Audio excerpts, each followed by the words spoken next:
On this edition of Retracing History, we're going to talk about life before Pittsburgh had all the blast furnaces. We're going to talk about when those blast furnaces weren't in one city, but were in the rural Pennsylvania countryside.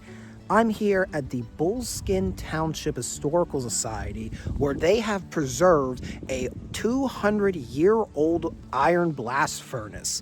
This is the Mount Vernon Blast Furnace here on Retracing History.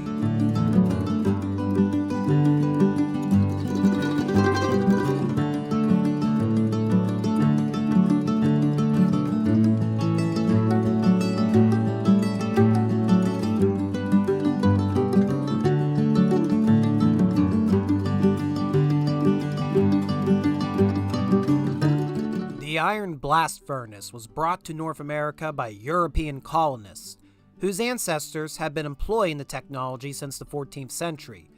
Furnaces were key to the first citizens of the United States of America, for they provided the basic components to weaponry that gained their country's independence, but also put into their hands the tools necessary in expanding the country across the Appalachian Mountains. The first iron goods west of the mountains were brought over by wagons and pack animals, a tedious feat. Inevitably, settlers began to scour the west side of the mountains for iron ore deposits. To their delight, they found the region, now known as Pennsylvania's Laurel Highlands, so rich in iron-making ingredients that some of those first settlers changed career courses to that of an ironmaster. At the dawn of the 19th century, the most notable ironmaster in the Laurel Highlands was Isaac Meeson. Meeson came from a crop of Virginian settlers who moved into the region now known as Pittsburgh in the wake of the French and Indian War. During the American Revolution, it's presumed he served amongst the ranks in Anthony Wayne's division in the Continental Army, but appears to have returned home following the difficult Philadelphia campaign. At the time of the war's end, Meeson had 500 acres in what is now Tyrone Township, Fayette County. Not large in the grand scheme of things, but he rapidly increased his holdings, eventually coming to possess 20,000 acres across southwestern Pennsylvania. While he had his hand in numerous industries, it was iron that made him one of the richest men in Fayette County. The truth is, there's more known about the stone mansion he established with his wealth than about the man himself. His Mount Braddock estate is one of only two surviving Paladin stone mansions in the United States. That landmark happened to be constructed during the period of time Mr. Meeson also started up the iron furnace operation we're focusing on today. At some point before 1800, Meeson acquired ore deposits at a point where Mounts Creek trickled down Chestnut Ridge. This would eventually become the site of the iron village of Mount Vernon. Tell you a bit about the background of this particular blast furnace, I'm going to turn over to the signage here provided by the Bullskin Township Historical Society. So these are their words and I'm just merely reading. The Mount Vernon furnace was one of 5 furnaces constructed and owned by ironmaster Isaac Meeson. The furnace was built in 1798 and after a terrible explosion was rebuilt and operated again by 1801. Many men lost their lives in the accident. If you look closely at the front of the furnace on the water wheel side, you'll notice that it was rebuilt with smaller stones and not with larger hand-cut stones when first built. Mount Vernon Furnace was named in honor of President George Washington. Isaac Meeson and George Washington were good friends and hailed from the same area in Virginia. The success of an iron furnace depended upon 4 natural resources: iron ore, limestone, timber, and water. Along the base of Chestnut Ridge was an excellent quality of iron ore and limestone, abundance of timber, and numerous water sources that ran the mountain into Mounts Creek. Where you are standing was once a bustling part of a village known as Mount Vernon. It had a general store, boarding house, grist mill, sawmill, schoolhouse, and many log cabins that housed workers and their families. Today, the only evidence of that village is our iron furnace.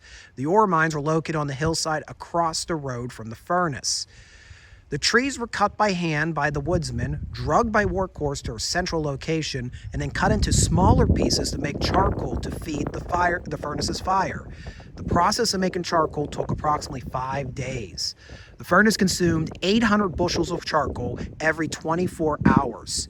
The metal made here at our furnace was cast into kettles, coffee and teapots, skillets, stove, utensils, cannonballs, many other mold items, and of course, pig iron. These items were sold to the local settlers and also taken to Connellsville for shipment to Pittsburgh, and some items going as far as Louisiana. The pig iron was taken to Meeson's Union Forge near Connellsville and made into more refined items and returned here to the general store. Mount Vernon furnace operated very successfully for 32 years. It produced between 1 to 2 tons of metal daily. It was blown out in 1830. This old charcoal furnace was the beginning of the iron and steel industry that later thrived in the Pittsburgh area for many years. At Mount Vernon, the iron ore that was loaded into the furnace was usually siderite, found in the Mercer ore bed that was anywhere from 6 to 18 inches in thickness. In retrospect, its pure iron content is inferior to other iron ores being mined at the time, but the abundance of the ore and other ingredients ensured Mount Vernon would remain a success. To commence the melting process, the entire stack would be filled with charcoal and burned down to hot coals. Then, iron ore, limestone, and additional charcoal was thrown down the stack. The limestone acted as a flowing agent that would pull impurities out of the liquefied iron, binding them in a byproduct known as slag. The furnace was loaded from the top via a charging ramp that bridged the gap from the nearby hillside. To keep the burn consistent, a water wheel was employed to power a bellows via counterweights, continuously pumping air into the flames. The fire burned between 1,500 and 2,500 degrees Fahrenheit. Depending on the furnace, the melting time took anywhere from 6 to 12 hours. But when that time arrived, the stone dam holding back the contents of the furnace was tapped open, releasing molten iron into molds upon the casting room's sand floor. Casted products such as stoves were sent to Meeson's Wharf, 8 miles away along the Youghiogheny River in present-day Connellsville, to be sent to markets as far west as Louisiana. The remaining ingots of pig iron had to go to forges to undergo another melting process known as fining, which removed the excess carbon to create wrought iron. With all the processes necessary to achieve iron production, furnaces were the key developer of several of Laurel Highlands' first American settlements. Mount Vernon Furnace employed approximately 60 individuals and played a small but crucial role in America's iron industry for approximately a quarter of a century. The furnace was alive with fire and iron during the War of 1812, casting cannonballs for the war effort. Although the furnace was blasted out by 1830, Pennsylvania's iron industry only continued to grow. The Charlotte furnace in nearby Scottdale needed iron ore, keeping Mount Vernon's ore mines in operation until the 1880s. As with most abandoned furnaces, much of the wooden infrastructure was either repurposed by locals or left to rot, leaving only the stone stack as a reminder of the life once there. You'll find many photographs during the Gilded Age of picnic goers and historians exploring the ruined stacks. But while many have crumbled or have been razed outright, Mount Vernon would undergo a rebirth of sorts in the 21st century. Throughout the first quarter of the 21st century, the Bullskin Township Historical Society have been doing an incredible job with all volunteer effort to turn their property where the blast furnace is into festival grounds. They host an annual heritage festival. Usually I believe it's held in June, and actually, even though I'm not far from Bullskin Township, it's been over a decade since I've come to the Heritage Festival. I probably should change that around. And that's partly because the reason he changed it around is really what they've done with the blast furnace. I remember being brought here as a kid by my grandparents, and it was just the furnace itself, none of the additional buildings. And there are a lot of blast furnaces that dot the rural countryside in Pennsylvania's Laurel Highlands that have been long abandoned or started crumbling in upon themselves. But these facilities once had some big infrastructure. So it's very cool to see, especially in the past few years, the Historical Society have been doing a tremendous effort in reconstructing that additional infrastructure to really show all the process that went into the iron blast furnace business. And like I've been saying throughout the video, the Historical Society have done a commendable job in stabilizing, restoring, and reconstructing this operation for an old iron blast furnace. You can see These photos, I believe, were taken sometime around 2003, and you can see part of the stack is caving in. There's a big split on the back side here. It was not in good condition, but they were able to stabilize it in the mid-2000s. This is cool. So it's in about the 30s today here in southwestern Pennsylvania. We are in a winter storm watch, actually, so we're supposed to get some type of snow snap later tonight. But the snow melted a few days ago. However, because of how fast moving the water is coming down from the mountain, we have all these icicles that are still formed on the twigs and branches at the mouth of this culvert. It's very cold down there. The temperature drops rapidly there. Not going down there. I need to go get my coffee, actually, right now. I need to go warm up. Am I the only one at any time sees a big, giant wheel like this? I just think of the wheel from the finale of Price is Right. Except when you spin this one, you're going to get soaking wet. You're going to get no prize. You're just going to get drenched and have to go home and get warm by the fire.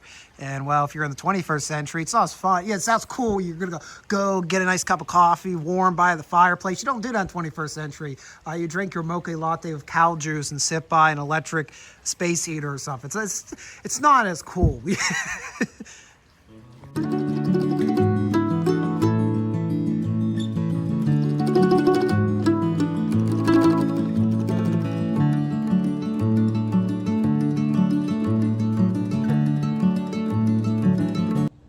All right, short, sweet, and simple. Well, summarizing how a iron blast furnace works. Not short, sweet, and simple for those that labored for 30 plus years here at the no longer existent iron-making village of Mount Vernon, Pennsylvania, located near Wooddale, Pennsylvania. All this I mentioned is now owned by the Bullskin Township Historical Society, who run an annual Heritage Festival on these grounds in June. I'm hoping to get back out here in the near future because I believe they actually do some small iron demonstrations as they're reconstructing the infrastructure of the old blast furnace here. If you enjoyed this video, be sure to hit the like button. If you want to follow us on future adventures like these, be sure to subscribe here to Readout Productions.